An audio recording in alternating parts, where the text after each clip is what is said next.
Muy buenos días, amados hermanos. Abran sus Biblias, por favor, en el libro de Santiago. En esta mañana vamos a tomar como base el capítulo 1, versículo 5, pero recuerden que estamos en modo introducción. Estamos haciendo introducción a este nuevo estudio expositivo de las Escrituras, uno de los libros cortos del Nuevo Testamento, pero muy valioso, muy rico en conocimiento, en argumentos, en verdades y en enseñanzas que el Señor nos da. El libro de Santiago es un libro muy valioso. Recuerden que algunos reformadores o historiadores han dicho que el libro de Santiago es una epístola sin valor. Y uno de ellos se atrevió a decir, muy conocido, que Santiago era una epístola de paja.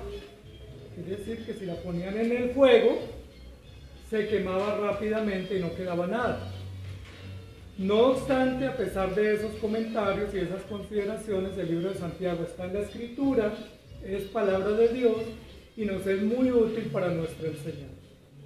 En el capítulo 1, versículo 5 dice: y si alguno de vosotros tiene falta de sabiduría, pídala a Dios, el cual da a todos abundantemente y sin reproche, y le será dada. No vamos a exponer ese versículo. Vamos a tomar como base la instrucción que nos da al principio, que dice: si alguno de vosotros tiene falta de... ¿Qué le falta a usted hoy?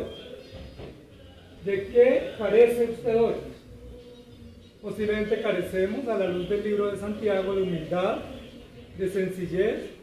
Posiblemente carecemos, a la luz del libro de Santiago, de compromiso, de coherencia, de consistencia. Quizás carecemos de obras que atestiguen de la fe que nosotros profesamos. Quizás carecemos de gratitud, de contentamiento. ¿De qué carece usted? Si alguno de vosotros tiene falta de algo, ¿qué debe hacer? Pídala a Dios.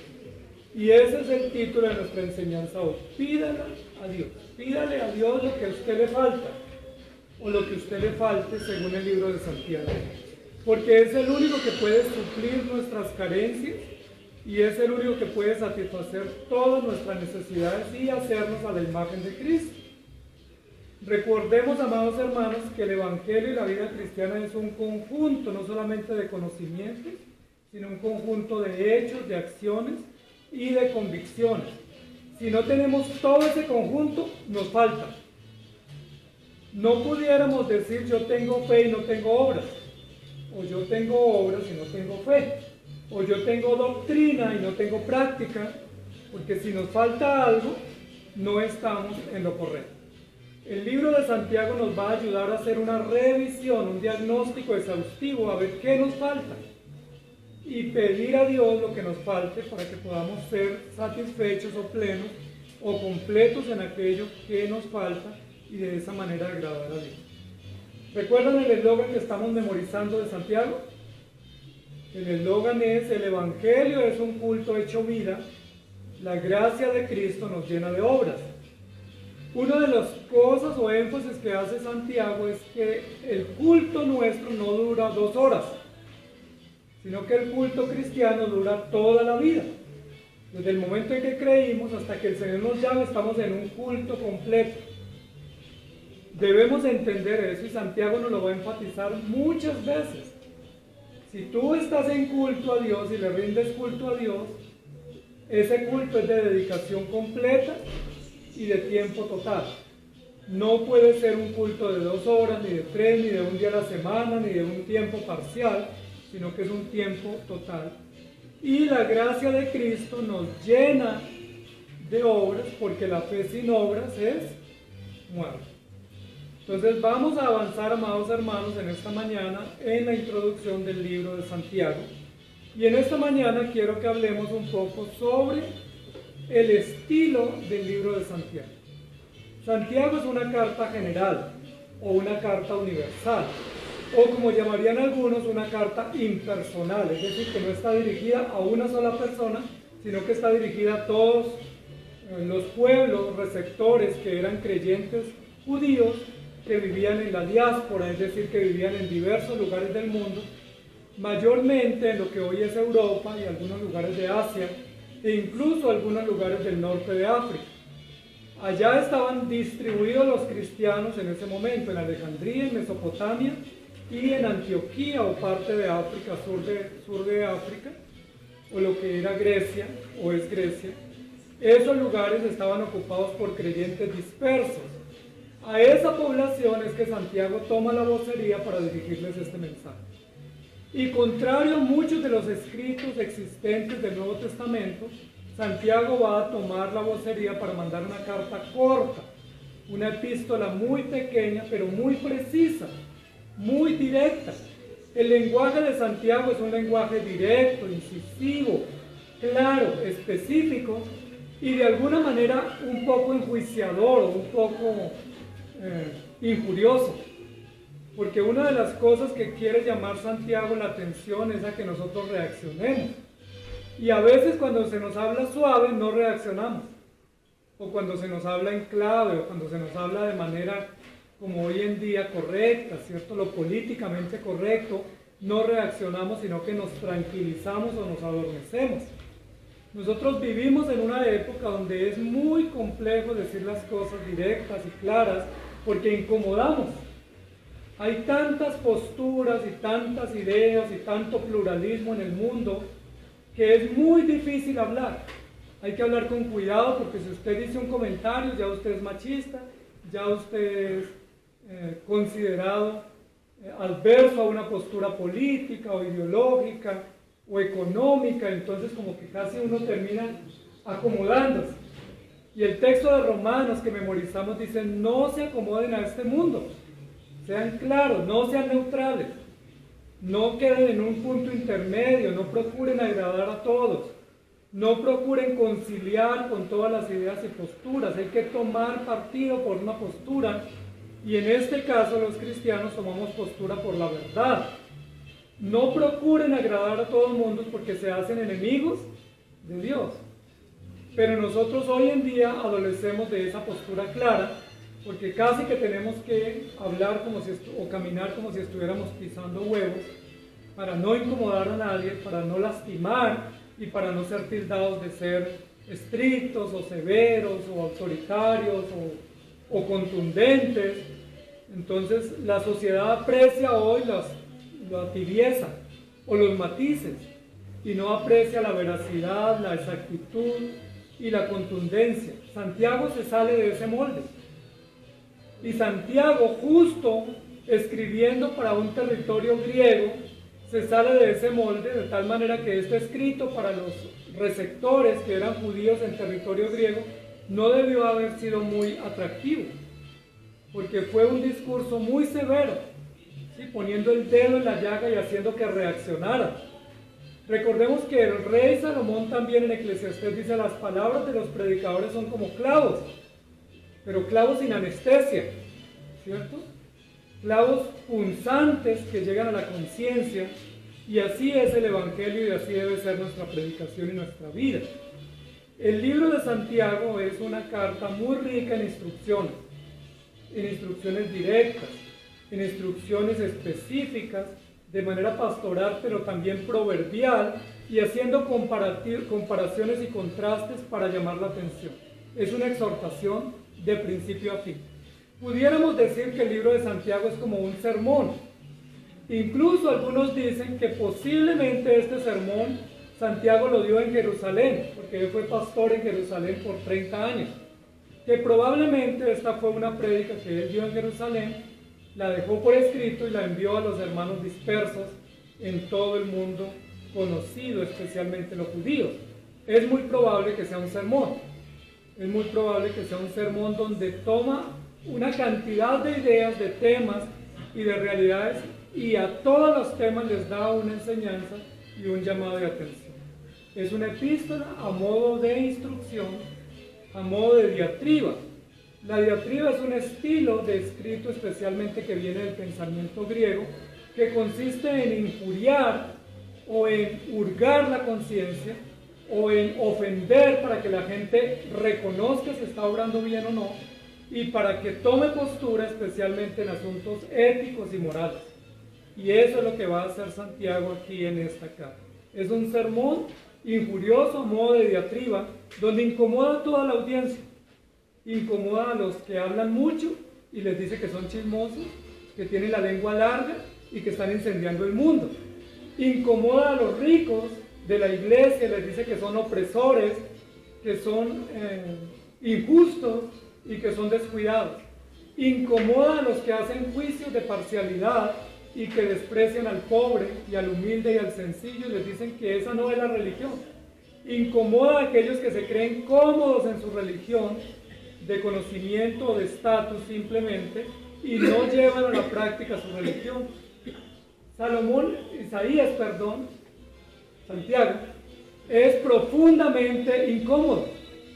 Es un predicador muy incómodo.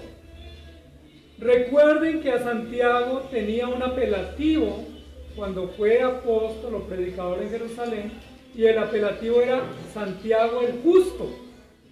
¿Sí recuerdan ese texto? Ese era el sobrenombre que él tenía, el Justo. ¿Por qué? Porque ponía las reglas o la medida en la regla, llamaba la atención y no estaba nunca conforme con la medida, sino siempre demandaba más de la audiencia. Siempre decía, hay que hacer más, no estamos en lo correcto. Hay que avanzar más, hay que demostrar más, hay que comprometernos más. Y esa vehemencia y esa justicia y esa severidad, pues le dan esa categoría de justo o de el justo, como se le conoce. Si a alguien le falta algo, pídala a Dios, lo dice Santiago. Dijimos la semana pasada que este Santiago o este Jacobo fue el hermano de nuestro Señor Jesucristo. Y Jacobo significa seguidor o alguien que sigue. Y Jacobo es un digno seguidor del Señor Jesucristo, no solamente por ser su hermano, posiblemente el hermano mayor de los otros hermanos de Jesús, después de Jesús, sino también por ser un gran predicador y líder de toda la iglesia entre los judíos en Jerusalén. Santiago el Justo. Miren algunas de las denuncias que hace Santiago, capítulo 1, versículo 27. La religión pura y sin mácula delante de Dios el Padre es esta: visitar a los huérfanos y a las viudas en sus tribulaciones y guardarse sin mancha del mundo. Pareciera ser que Santiago está aquí pensando específicamente en los judíos, a quienes dirige su carta. Los judíos, recordemos, que se preciaban de ser ortodoxos, eran supremamente celosos de su religión. Entre esos judíos celosos, religiosos, estaban los saduceos, que era una de las facciones elitistas que existía en Jerusalén. Eran judíos, pero elitistas, un poco aliados al gobierno, al Estado y a la jurisprudencia del momento, pero eran judíos muy ortodoxos, meticulosos en el cuidado de las prácticas, de las creencias, de las normas. Y dentro de esos grupos había otro grupo que era un poco más de clase media, que eran los fariseos. Y recuerden que Pablo perteneció a ese grupo de los fariseos. Entonces, fariseos y saduceos dominaban el Sanedrín y dominaban la asistencia en el templo de Jerusalén como judíos celosos de la doctrina, celosos de las prácticas, de los conocimientos, de las leyes, de las normas, demasiado estrictos, ¿sí? Incluso un poco exagerados en el cumplimiento estricto de la ley. Recuerden que la Biblia dice que debían lavarse las manos y ellos se lavaban hasta los codos. Y la Biblia dice que debían lavarse las manos y secarse, pero ellos, para demostrar que se las lavaban, no se secaban, sino que se salían con las manos escurriendo para que todo el mundo viera que efectivamente sí se habían lavado bien. La Biblia dice que debían usar unas ropas adecuadas, pero ellos alargaban los flecos de los mantos, ensanchaban las filacterias, hacían oraciones en lugares públicos para ser vistos. Probablemente algunos de estos creyentes a los cuales Santiago les dirige la carta hacían parte de estas facciones exageradas, estrictas en el cumplimiento de la ley, pero habían pasado por algo lo más importante. Por eso Santiago les escribe, les dice: si ustedes tienen y valoran su religión y admiran las normas que ustedes profesan, no se les olvide poner en práctica su ley, o poner en práctica su enseñanza o su religión, y les dice que tiene que ver con visitar, atender, ser compasivos, ser serviciales, ser empáticos con las necesidades ajenas y guardarse sin mancha del mundo. Esa era una denuncia fuerte y severa para estos grupos que creían que estaban obrando bien. Era una denuncia severa. En Santiago capítulo 1, versículo 1 dice: Santiago, siervo de Dios y del Señor Jesucristo, a las 12 tribus que están en la dispersión, salud. Entonces noten, amados hermanos, que lo primero que va a hacer Santiago en este mensaje que estamos hablando del estilo o de la gramática con la cual redacta su mensaje es tocar el área del conocimiento de los creyentes. Es decir, ¿cómo está su conocimiento? ¿Qué tanto conocen? Pero para ver si ese conocimiento que tienen lo están llevando a la práctica. Santiago no se precia del conocimiento que los creyentes profesan. Lo que Santiago dice es: conoces mucho, llévalo a la práctica. Sabes mucho, ponlo en acción. Tienes mucha teoría y mucha doctrina en tu corazón y en tu mente, porque eso no se ve en tus acciones de vida. Y eso pues era una censura fuerte contra la audiencia, porque generalmente los judíos, igual como nosotros hoy en día, pues nos preciamos de que estamos en la verdad, de que tenemos la mejor doctrina y que tenemos buenos argumentos. Y posiblemente sí los tenemos, pero para Santiago el mejor argumento no es lo que se conoce, sino lo que se pone en práctica como resultado de ese conocimiento. Eso terminó siendo molesto para la audiencia, porque Santiago se volvió incómodo porque nos llamaba la atención. Y siempre toda persona que nos llama la atención, que nos pone contra las cuerdas, que nos corrige, que nos muestra las imperfecciones, siempre se nos vuelve una persona incómoda, porque no queremos compartir con esa persona que siempre nos está llamando la atención. Pero Santiago es ese modelo de predicador y de creyente. En el texto de Santiago 1:1 dice salud, y luego miren lo que dice Hechos 15:23: y escribir por conducto de ellos los apóstoles y los ancianos y los hermanos a los hermanos de entre los gentiles que están en Antioquía, en Siria y en Cilicia, salud. El discurso de Hechos 15, que es el discurso del concilio en Jerusalén, lo redactó Jacobo, es decir, Santiago. Entonces tenemos por lo menos dos prédicas o dos discursos de Santiago en la Biblia. El del concilio en Jerusalén, que se dio en Jerusalén con los representantes de la iglesia gentil y judía, y el discurso que Santiago o Jacobo escribe para los hermanos judíos dispersos en los diversos lugares del mundo. En los dos, aunque el discurso es dirigido a judíos dispersos, en los dos usa un lenguaje griego.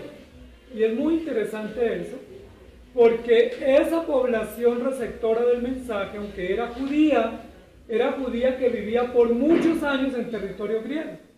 Y cuando una persona de un país vive en otra cultura por mucho tiempo, pues termina mezclando las culturas o teniendo una mezcla en sus prácticas, en su diálogo, en su idioma y también en sus motivaciones. Por eso Santiago, que es judío, usa su nombre griego para escribir y usa el lenguaje griego para escribir.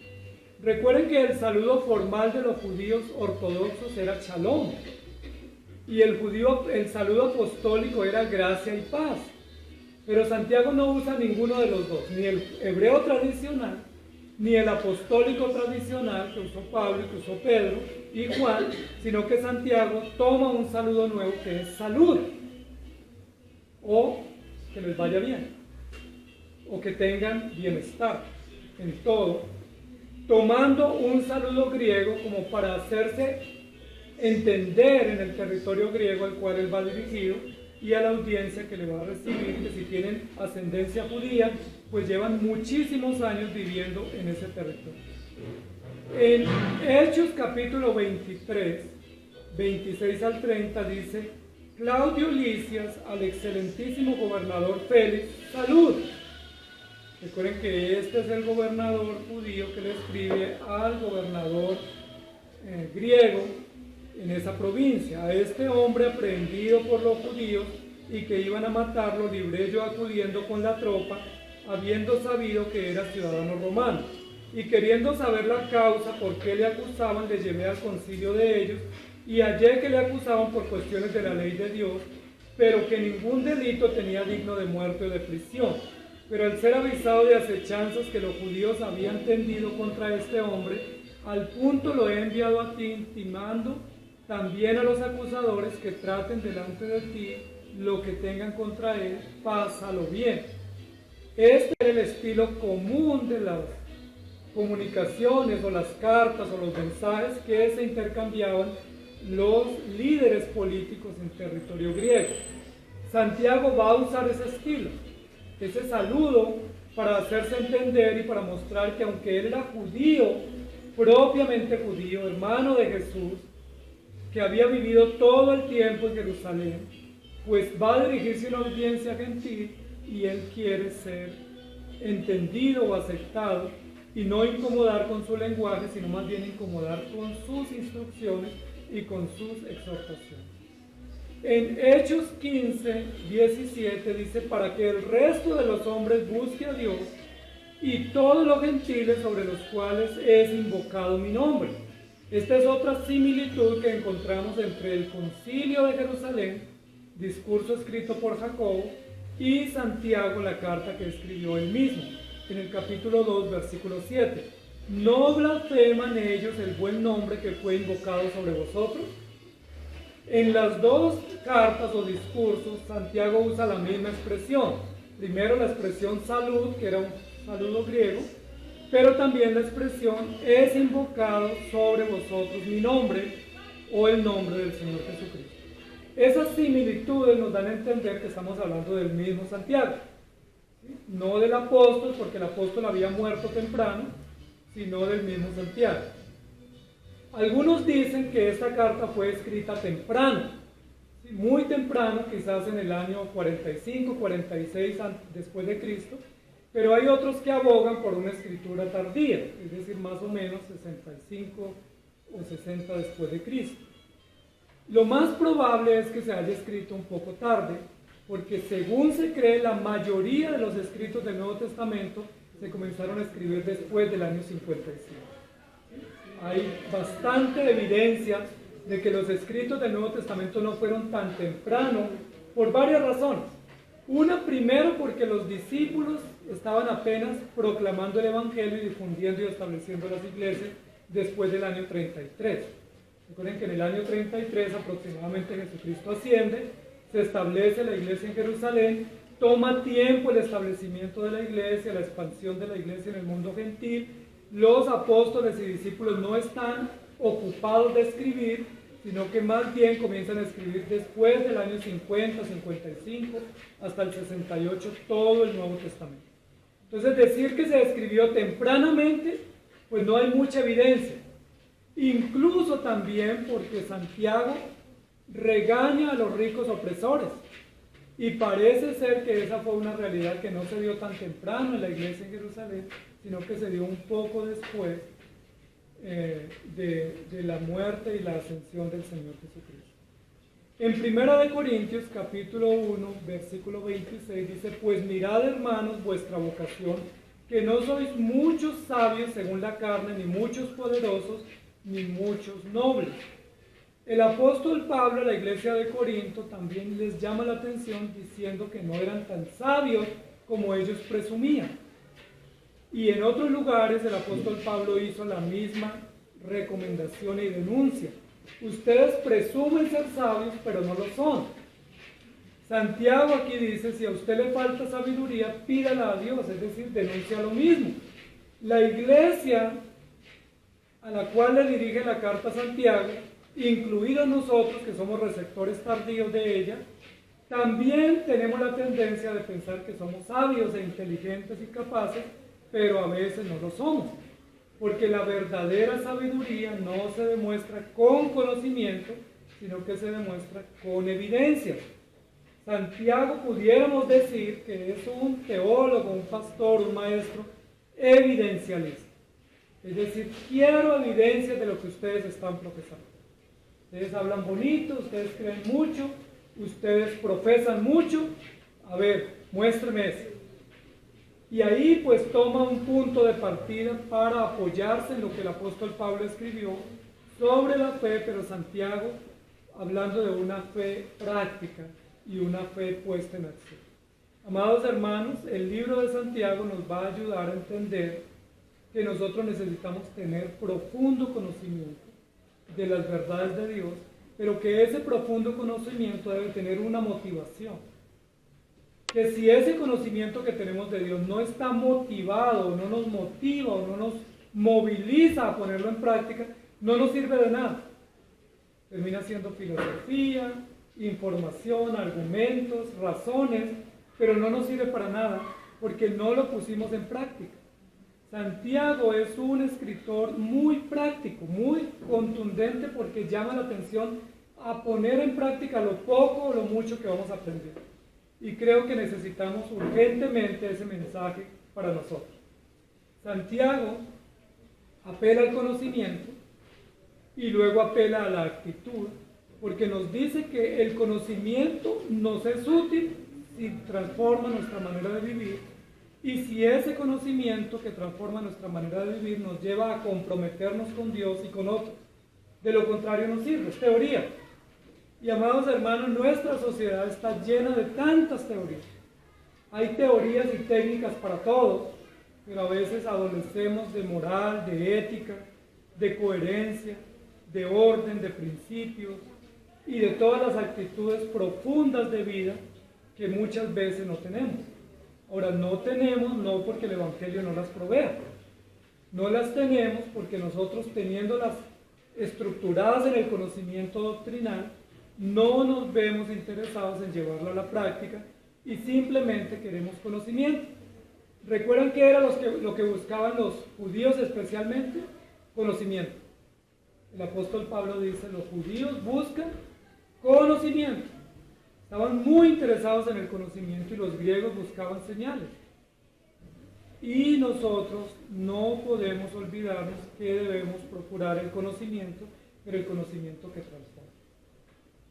Pídale a Dios si le falta algo, pídale a Dios. Santiago nos va a ayudar a entender, amados hermanos, que ese conocimiento, para que sea práctica o sea acción de vida, debe pasar por un recurso que Dios sabiamente provee para el cristiano.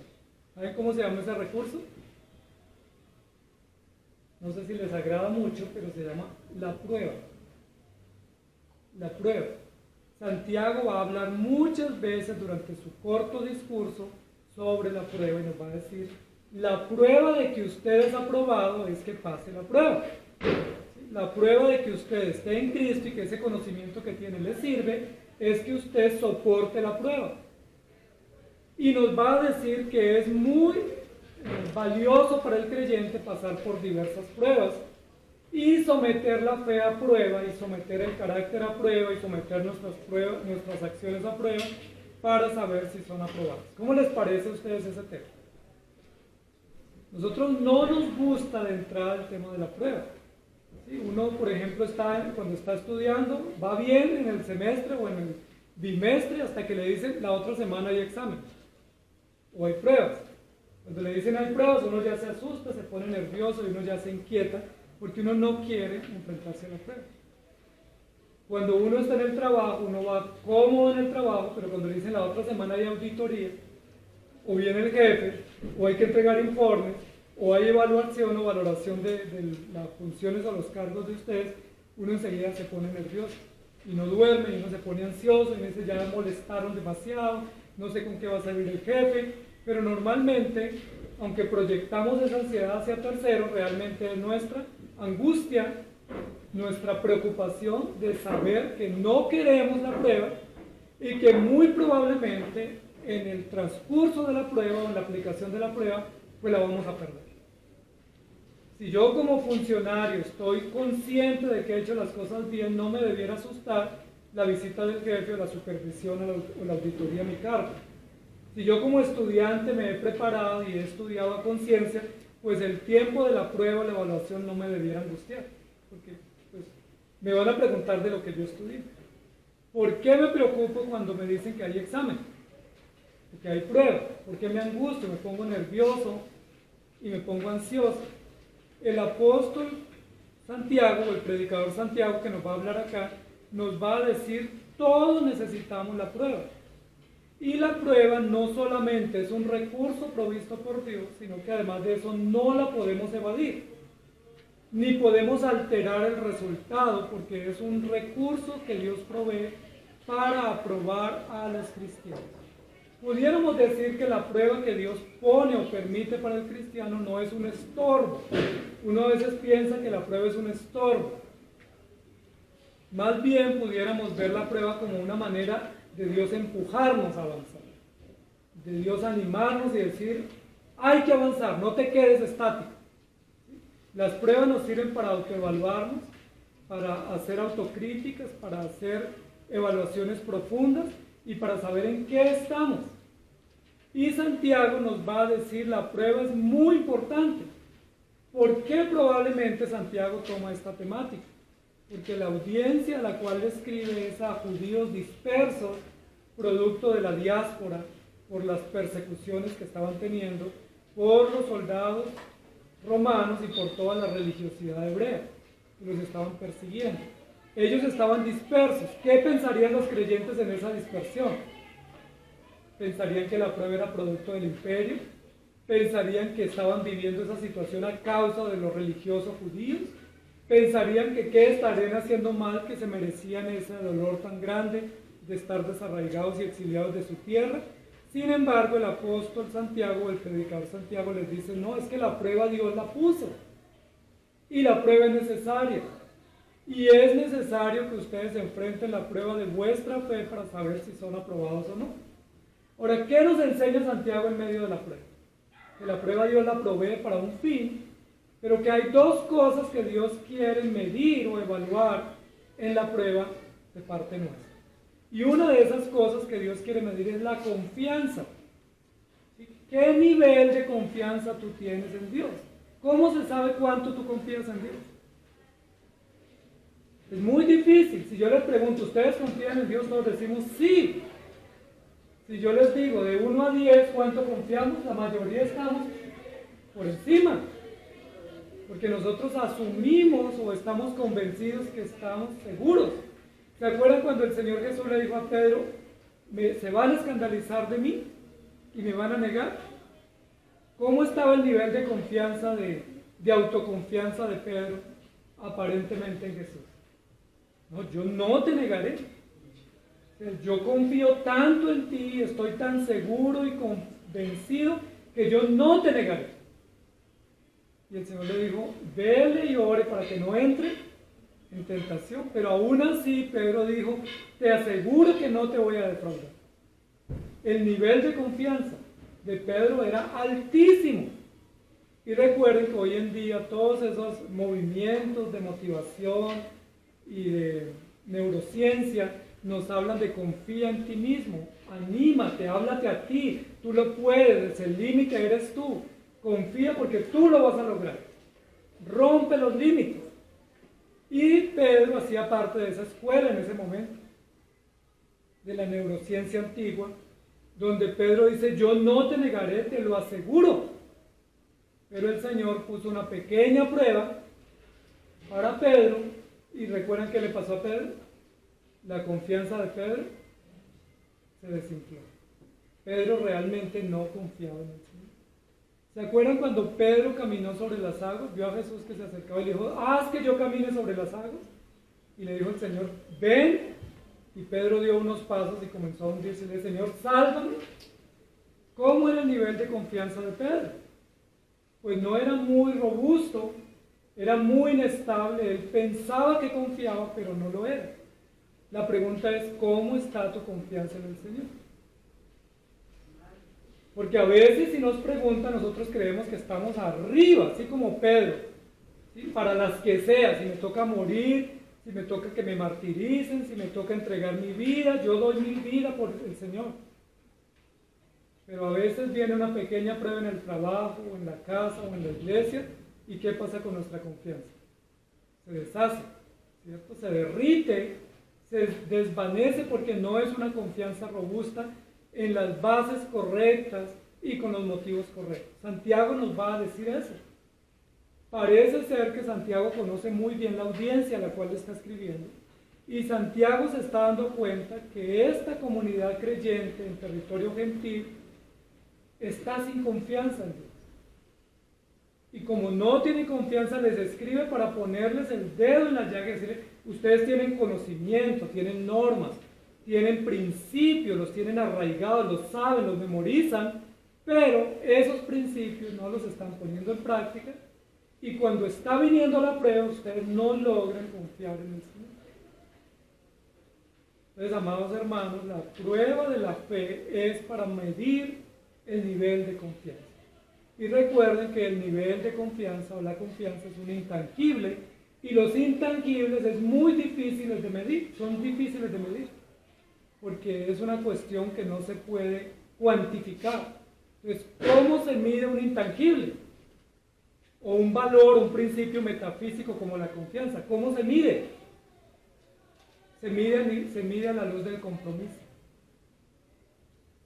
Pues Santiago nos va a decir lo siguiente: ustedes tienen conocimiento, pero ese conocimiento no lo están poniendo en práctica. Entonces Dios providencialmente ha mandado o ha permitido pruebas en la vida de ustedes para que se muestre el nivel de confianza, y ese nivel de confianza tampoco es una cuestión de percepción o de sensación, sino se ve y se califica a la luz del compromiso.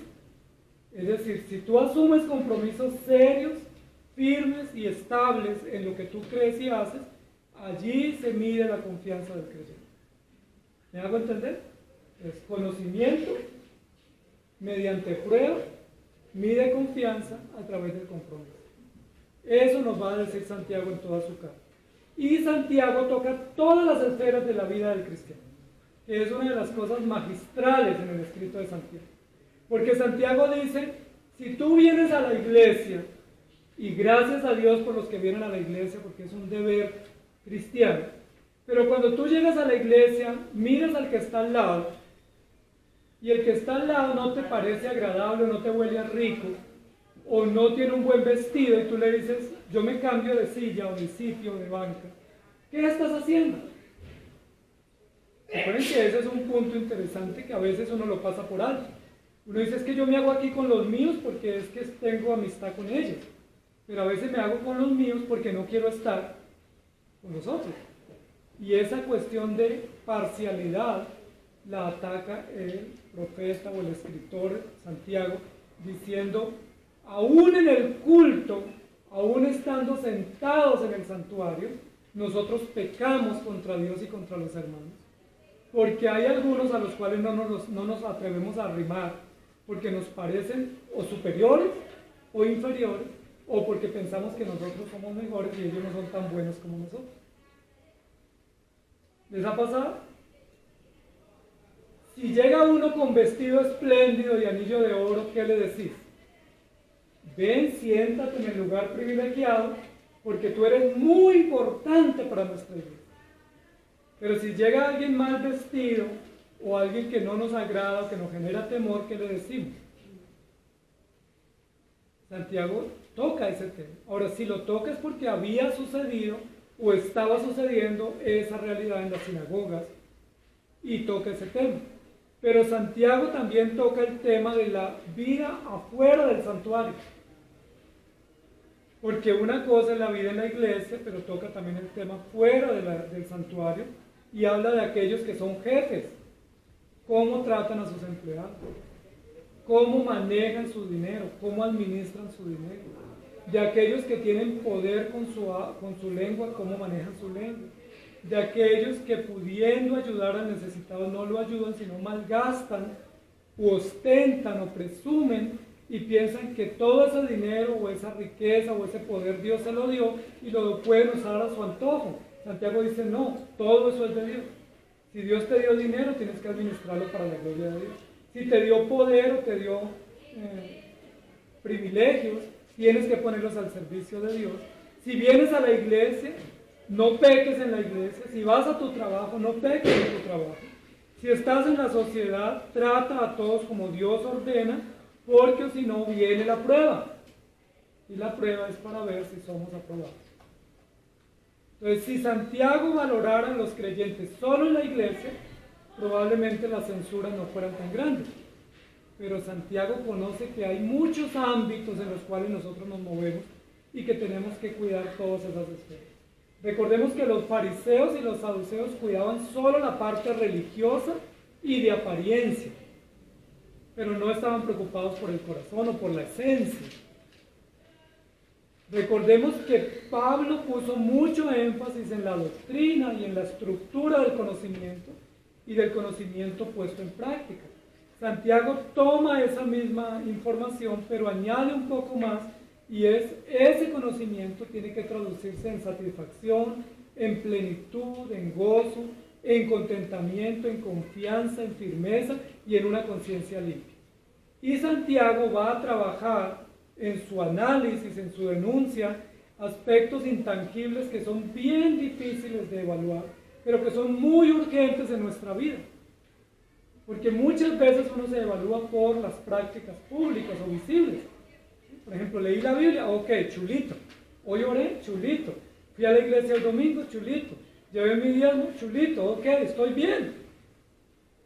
Pero a veces no evaluamos confianza, honestidad, perseverancia, integridad. Si somos maliciosos, si somos engañosos, si somos falsos, y como eso nadie lo ve, pues no nos pueden denunciar. Nosotros pasamos la prueba pública del escrutinio público porque nadie ve nuestro corazón ni nuestras dobles intenciones. Miren que así fueron aprobados los fariseos y los saduceos. Y Jesús les dijo una y otra vez, ya ustedes tuvieron su recompensa. Todo el mundo los alaba. ¿Y qué decían de los fariseos en el momento de Jesús? ¿Quién se atrevió a decirle a un fariseo hipócrita? Nadie. ¿Todos qué decían? Son el ejemplo público, son la moral andando, ¿sí? Son la ética y la moral y la santidad desfilando, porque cuando desfilaban los fariseos y los saduceos la gente los admiraba y los contemplaban y les hacían calle de honor, porque eran impecables en su vestir, en su hablar y en su actuar aparente. O sea, ¿quién pudiera denunciar a un fariseo? Nadie. Era una persona muy atrevida que dijera que un fariseo o un saduceo era falso, o que era inmoral, o que tenía una doble vida. Todos los alababan. Recuerden que ocupaban los primeros lugares en las sinagogas. Eran los más vistos y admirados en las plazas públicas. Las personas se reunían en audiencias públicas para escuchar sus discursos, porque eran muy profundos, muy organizados, estructurados y muy sabios. Aparentemente. ¿Quién fue el único que se atrevió a develar lo que había debajo de esos vestidos lujosos e impecables y debajo de esos lenguajes tan agradables y estructurados? Jesucristo. Fue Jesucristo el único que se atrevió a decirles hipócritas, falsos, doble vida, inmorales, sepulcros blanqueados. ¿Recuerdan? Víboras, engañadores, traidores.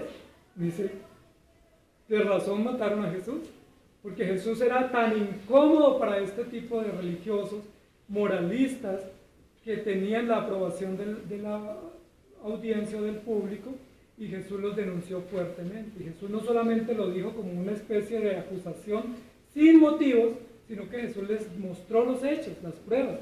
Les dijo, ustedes hacen largas oraciones, pero por pretexto, porque acaban de robarle la casa a una viuda, o acaban de expropiar a un huérfano, o ustedes hacen largas oraciones porque quieren ser vistos, y esa es la única recompensa que tienen. Pareciera que Santiago en esa misma línea está tomando este discurso, ya no hablando a fariseos y saduceos, sino a cristianos, lo cual es más grave, porque los fariseos y saduceos no eran cristianos, no eran seguidores de Jesús, eran religiosos del momento de la tradición hebrea, pero no eran cristianos regenerados por el Espíritu Santo. Santiago le va a escribir a regenerados, a creyentes en Cristo, es decir, eso es más grave, porque si nosotros denunciamos a los moralistas y a los religiosos, lo podemos hacer y posiblemente quedamos muy bien, pero es que esta denuncia es interna. Los moralistas son falsos, inmorales, y ponen en escena una manera de vivir que no es correcta, una falsa piedad. La pregunta es, ¿y nosotros? Los que tenemos el Evangelio, los que profesamos la fe verdadera, los que esperamos la venida del Señor, ¿no será que nos comportamos igual o incluso peor? ¿No será que escondemos en buenos conceptos o eslogans teóricos de la doctrina nuestras malas prácticas? ¿No será que justificamos nuestras malas prácticas diciendo Dios es soberano, la salvación es segura, es por gracia? Claro que es por gracia, pero la gracia luego nos impide o nos inhabilita de obrar. Santiago dice no, o usando la expresión paulina, en ninguna manera. Claro que es por gracia, pero si esa gracia no se muestra en obras, no hay gracia en absoluto. Y ahí es donde la conciencia es redarguida y donde somos estremecidos, porque es muy fácil para nosotros con la doctrina que profesamos decir, pues la salvación es del Señor. No importa lo que yo haga, estoy en la salvación de Dios y la salvación es segura. Yo puedo pecar o desconfiar o desanimarme, pero si yo soy salvo, Dios lo sabe y Dios va a hacer que persevere su palabra y su espíritu hasta el fin. Eso es cierto, pero también es cierto que si esas verdades son absolutas, me tienen que movilizar a la práctica, al amor, a la justicia, a la compasión, a la ayuda mutua, al despojo de las condiciones pecaminosas y a buscar la perfección. 7 veces Santiago habla de perfección en su carta. ¿Por qué? Porque aunque estamos en Cristo, el creyente debe procurar, debe anhelar y debe encaminarse hacia la perfección o hacia la santidad. No por obras propias, sino por obras provistas por Dios, pero hay que obrar. No pudiéramos aceptar que un creyente que profesa la fe verdadera y tiene el conocimiento verdadero no obre de acuerdo al Evangelio. No es aceptable. Santiago lo dice, no es aceptable porque si es así, la religión del tal es vana. Y recuerden que todo lo vano es lo que describe Eclesiastés, que es el que vive en función de lo temporal y no en función de lo que va más allá del sol. Amados hermanos, Santiago toca el tema de los motivos. Y los motivos es uno de los recursos nuestros que es muy difícil descubrir. Porque nosotros escondemos los motivos, los justificamos, los matizamos y nos acomodamos. Es muy fácil que nosotros mostremos aparentes buenos motivos cuando en realidad no los tenemos. ¿Quién es el único que puede llegar a lo más profundo de nuestro ser? La palabra de Dios, que es viva y eficaz y penetra hasta partir el alma y el espíritu, y llega a las coyunturas y los tuétanos y discierne las intenciones. El discurso de Santiago es un discurso a las intenciones, a los motivos, a las reacciones, a lo más profundo de la conciencia que no puede llegar nadie más. Nosotros podemos llegar a las prácticas, a la conducta, a los hechos públicos y juzgar hechos públicos, que es lo que a veces hacemos en la educación nuestra y en la disciplina pública, como iglesia, como padres, y es simplemente condenar conducta. Recuerden que nosotros, nuestros hijos, les enseñamos a portarse bien. Todos los padres soñamos que les enseñamos a portarse bien, ¿cierto? Siéntese bien, hable bonito, salude, no diga esto, despídase antes de dormir, sea educado, sea prudente. ¿Qué modelamos en ese ejercicio instructivo? Conducta. Y a veces conducta falsa. Porque a veces les enseñamos a nuestros hijos a que saluden cuando ellos no están cómodos. O les enseñamos a que den un abrazo cuando no están cómodos. O les enseñamos a pedir perdón cuando no han perdonado de verdad, sino simplemente un cliché. Pida perdón a tal persona. Dígale que no lo vuelve a hacer. ¿Sí? Pero eso no ha nacido del corazón. Y a veces hacemos así en la iglesia. Y muchas veces nuestra mayor instrucción como pastores, ancianos y maestros va simplemente a la conducta. Que el hermano llegue temprano, que lea la Biblia, que use un lenguaje religioso, que aparentemente se porte bien y es el excelente creyente o líder de la iglesia. Y nosotros mismos nos hemos entrenado para ser falsos, para ser fariseos. Recuerden que Pedro tuvo algo de eso. Cuando fue a Antioquía, dice que simulaba entre los hermanos en Antioquía cosas que él no estaba convencido y que luego fue encarado por uno de los apóstoles y le dijo pues que eso estaba incorrecto, que se hiciera responsable de sus motivos y de sus acciones y no tuviera actitudes de apariencia. Es decir, Pedro estaba muy interesado en la aprobación pública. Parece ser que Santiago nos va a decir, hermanos, despójense de ese concepto de aprobación. Desechen el concepto de aprobación y de cuánto o qué dicen los otros de ustedes. Procuren qué dice Dios de ti. No se interesen en actuar bien para que otros los aprueben, interesen en hacer lo correcto para que Dios los apruebe. La religión de estos creyentes en la iglesia a la cual Jacobo escribe era fabulosa, porque dice que eran juiciosos en la iglesia, se congregaban, cantaban, ofrendaban y hacían oraciones, pero Santiago los denuncia, dice, pero cuando están haciendo eso, están mirando de reojo al que está al lado. Eso no es de un cristiano. Mientras hacen eso acá el domingo, entre semana están siendo injustos y oprimen a sus empleados, o son injustos como obreros y trabajadores. Eso tampoco es cristiano. Mientras alaban a Dios con sus labios puros y santos el domingo, con una jerga religiosa, entre semanas su boca y su corazón está llena de blasfemias, de calumnias y de chismes que incluso pudieran incendiar el mismo universo. Santiago pone el dedo donde duele, porque nos va a decir, si usted es tan cristiano el domingo, ¿lo es igual entre semana? Y ahí ya nos ponemos un poco inquietos, ¿cierto? Y nos ponemos un poco nerviosos porque nos damos cuenta que nuestro cristianismo del trabajo, o nuestro cristianismo en el colegio o en la universidad, o nuestro cristianismo entre los amigos o compañeros, dista mucho del cristianismo que profesamos el domingo. Y la pregunta ¿es problema del Evangelio? ¿Es problema de Cristo? ¿Es problema de la iglesia o es problema de cada uno de nosotros? Y Santiago nos va a decir, no examinemos obras, examinemos conciencia. Pongamos el escáner en la conciencia a ver cuánta malicia, cuánto engaño, cuánta maldad hay, para que nosotros lo confesemos y nos apartemos. Entonces Santiago nos va a llamar la atención al compromiso.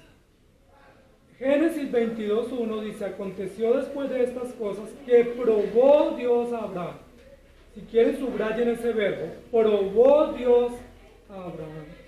Y dijo a Abraham, y le dijo a Abraham, y él respondió, heme aquí. Es el único ejemplo en toda la Biblia donde Dios va a probar a un hombre, hijo suyo, y él le dice, estoy listo para la prueba, heme aquí. Y efectivamente pasó la prueba, ¿recuerdas? Cuando Dios le dice a Abraham, sacrifícame tu hijo, a quien amas, dice la Biblia que Abraham madrugó a alistar la leña y a emprender el camino por la montaña, muchos días de camino para ir al lugar que Dios le había indicado entregar a su hijo. Y cuando su hijo le pregunta, bueno, ¿y dónde está el cordero? Dios se proveerá. Por eso Abraham es considerado un hombre de una fe firme y robusta, porque cuando Dios le dijo, te voy a probar, Abraham dijo, lo que tú digas, Señor. ¿Qué dices tú si el Señor te dice hoy, te voy a probar? ¿Qué decimos? ¿Qué respondemos? ¿Venme aquí? Ay, Señor, no estoy listo. Dame una tregua, dame un tiempito y me preparo. ¿Sí? Dame unos 6 meses o 15 años, como Ezequías, por lo menos, para prepararme porque no estoy listo. Jueces capítulo 2, versículo 22 dice, para probar con ellas a Israel, si procurarían o no seguir el camino de Jehová andando en él, como lo siguieron sus padres. Dice la Biblia que Dios intencionalmente dejó unos reductos de algunos de los pueblos que habitaban en la región conquistada por Josué para que fueran amenaza y prueba o instrumento de prueba para el pueblo de Dios. Dios le dijo a Josué, extermínelos todos, ¿de acuerdo? Y Josué hizo alianzas con algunos de estos pueblos. Ellos le dijeron, pero no nos exterminen, nosotros queremos cargar el agua, conseguimos la leña, les ayudamos, los orientamos. Y Josué dijo, bueno, pues dejemos algunos, a lo mejor no son útiles. Pero aquí en este texto dice que fue Dios el que hizo que estos grupos nómadas o estos grupos guerreros quedaran en medio de Israel. ¿Con qué fin? No era para que sirvieran al pueblo, sino para que probaran al pueblo para ver si seguirían el camino de Jehová y andaban con él como siguieron sus padres.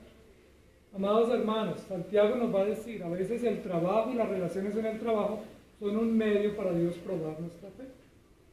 A veces los amigos no cristianos o familiares o conocidos no cristianos son un medio para Dios probar nuestra fe.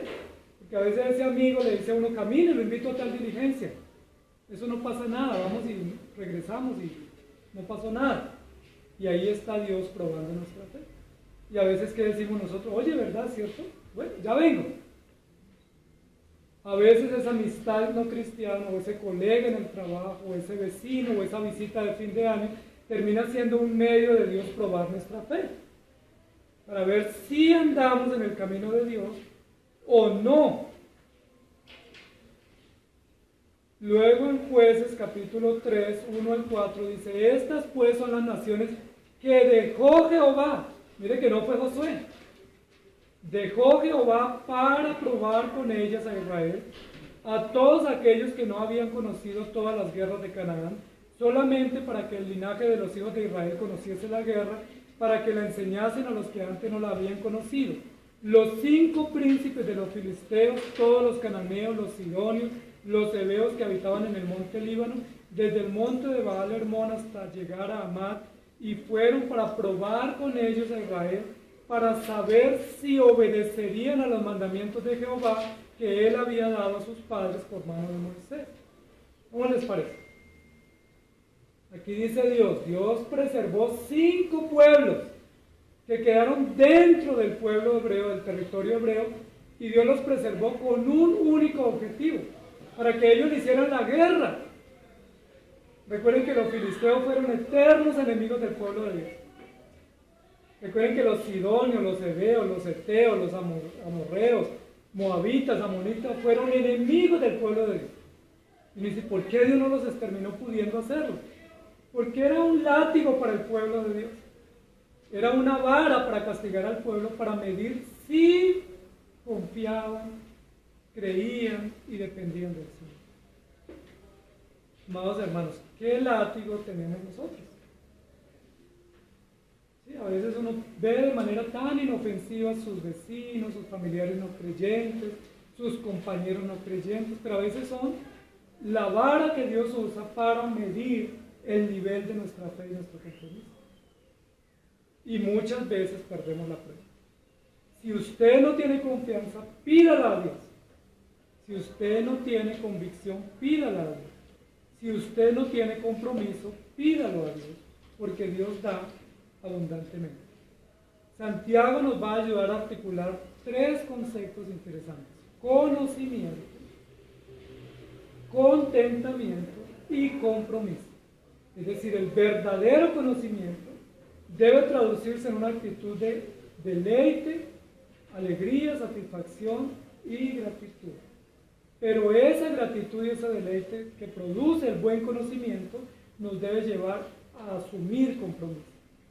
Y es muy importante y desafiante esa carta en momentos sociales y civiles en la cual nadie se compromete con nada. Nadie se compromete. Uno no se quiere comprometer en el trabajo mucho, en la familia tampoco, en el vecindario tampoco, en el trabajo tampoco, en el colegio y en la iglesia menos. Entonces uno viene y rapidito se descabulla. En el trabajo hace lo mismo y en todos lados hacemos lo mismo, porque no queremos asumir mayores compromisos. Vivimos en una sociedad así compleja, donde pareciera ser que el compromiso es como contrario al deber ser. En cualquier lugar, si usted se compromete mucho en el trabajo, ¿qué le dicen sus compañeros? Usan palabras soeces, ¿cierto?, para ofender. Si usted se compromete mucho en la iglesia, ¿qué le dice la familia? O los amigos. También lo condenan y lo censuran. Deje de estar metido en la iglesia, usted se lo pasa allá, ¿qué hace? ¿Qué le dan? Si usted se compromete mucho con su familia, ¿qué le dicen los de fuera de la familia? Bueno, pero pida permiso, pida un día libre, pida descanso, porque todo el tiempo ahí encerrado con su familia, no se cansa de verle la cara. Es decir, todo el mundo nos censura si asumimos compromisos en el hogar, en el trabajo o en la iglesia, porque el compromiso es mal visto en esta época. Pero Santiago nos va a decir, si usted es cristiano, tiene que comprometerse. No importa lo que los demás digan. No procure ser un cristiano tibio o un cristiano aceptado o aprobado por la sociedad. No se conforme a ese molde, sino siga el molde de Dios, que es conocimiento igual contentamiento y contentamiento igual compromiso. ¿Le falta compromiso? Pídalo a Dios. ¿Le falta contentamiento? Pídalo a Dios. Nos falta conocimiento, pidámoslo a Dios, porque Él nos da abundantemente para que nosotros tengamos lo suficiente. Que el Señor nos ayude. Señor, gracias te damos por tu palabra, porque como siempre tu palabra es viva y eficaz. No hay detalle en ella que no venga de ti, que no sea valioso y eficaz y que no sea necesario para nosotros. Hoy nosotros, como la audiencia de esta escritura de Santiago, necesitamos urgentemente que nos digas con claridad y de forma directa y contundente, incluso ofensiva si fuese el caso, lo que necesitamos hacer para corregir, para mejorar y para ser aprobados por ti. Ayúdanos, Señor. Nos hemos acostumbrado a una sociedad que nos pone anestesia a todo y no nos dice y no se atreve y no es clara. Pero quisiéramos que tu palabra nos diga la verdad, nos exponga, incluso nos ofenda, nos humille, para que podamos ser aprobados por ti. Ayúdanos, Señor, porque podemos caer en el peligro de acomodarnos a una sociedad peligrosa, de aceptar las ideas públicas y comunes de la sociedad y de estar lejos de la verdad. Es probable que algunos de nosotros seamos tan buenos religiosos y tan buenos cristianos, pero tan malos hijos tuyos. Es probable que algunos de nosotros estemos llenos de conocimiento, llenos de enseñanzas y de instrucciones correctas, pero malas prácticas, malas acciones y una mala conciencia. Escudriña nuestra conciencia, por favor.